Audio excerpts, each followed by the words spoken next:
Hi everyone and welcome to Fiori. My name is Craig and it's very good to be with you today. I'm going to do something a little bit different today for you. We have 5 handy kitchen tips. There's always a lot going on in the kitchen and it's always good to have some little tips, some little things that you can do that'll make your time in the kitchen easier, more fun, and make things a little bit, save you time, energy and so forth. So the first one is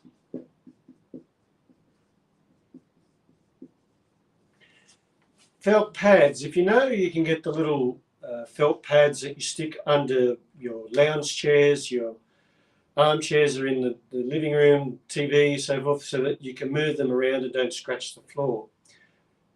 You can use those same things on your coffee machine, your toaster, whatever other small appliances you have in your kitchen, so that it makes them easy to move about, so that you can clean behind them.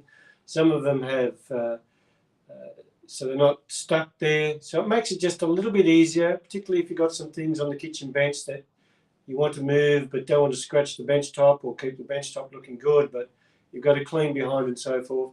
Why not think about using those felt pads to make it a little bit easier to move things around on your kitchen bench.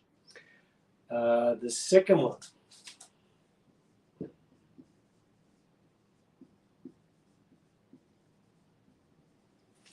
Now, if you're mixing something up and you're doing it by hand and you've got the bowl, but you need to add some, sometimes you wish you had 3 hands. You've got to hold the bowl, use it to whisk, and then pour something in. A great way to do things is if you put a damp towel on your bench top, put your bowl, so wrap the towel around the bottom of the bowl as it's on your bench top. That will keep it solid. So while you're mixing, the bowl's not going to move because you've got a damp towel around it, and you can pour in what you're required to do as you're mixing. I hope you liked that little example there, and you could see in your head the kitchen bowl. So think about using that to keep your bowl solid so it doesn't move while you're mixing to something. If you're mixing something that you're using hand, if you're not using your electronic appliance to do that. The third one.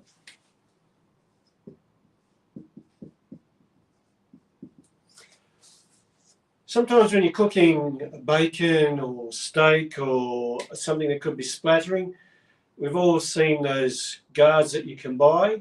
But if you don't have one and or forgot where you put it, why not get your sieve? Put it over the top. That will also do the same thing in protecting from the fat to splatter everywhere and go everywhere. So think about a sieve that you've got there that you use to separate the flour and do whatever.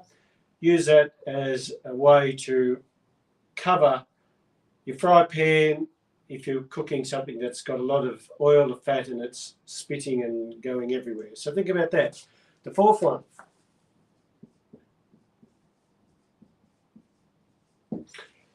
If you've got a recipe where you need to use bacon and you've got to cut it into fine strips, why not freeze the bacon before you cut it? That means it's easy to cut, it's not going to move about, it's not going to have a greasy feel for you while you're trying to hold it and cut. So get some bacon, freeze it before you need to then cut it up for your recipe and so forth. And that way it's going to help you cut it and not have it move about. The fourth one,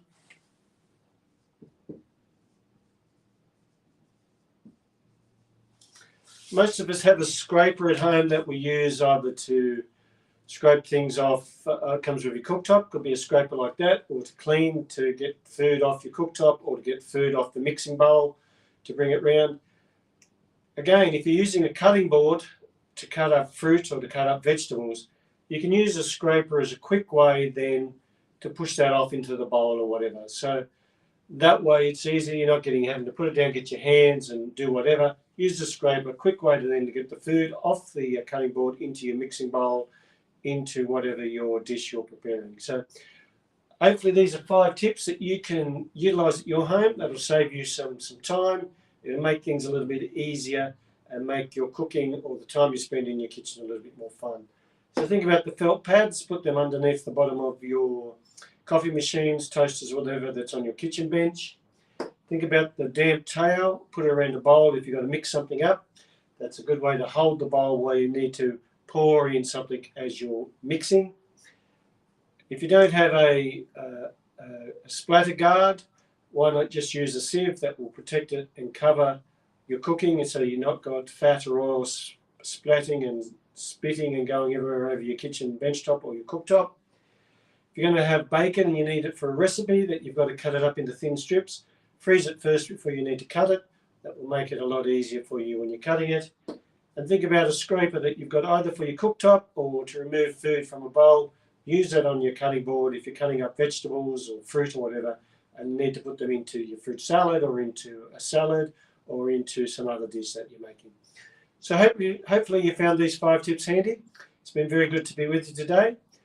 Don't forget to follow us on our social media channels, Facebook, Twitter, Instagram, Pinterest, to keep up to date with all our latest news and ideas. If you're on our website, check out our latest best deals and specials and new releases. There's something there for everyone. And again, if you're on our website, sign up for our newsletter so that you're the first to know when we have new deals and new offers, when they come out. We send out regular updates on our articles and content that are on our website, with our videos and so forth that are on YouTube as well. So sign up to our newsletter so that we keep you up to date with what's going on, and to help you with your life, with your home, and improving both your home and your lifestyle. But until next time, when we catch up with you again, it's been very good to be with you, and we'll see you then. Bye-bye.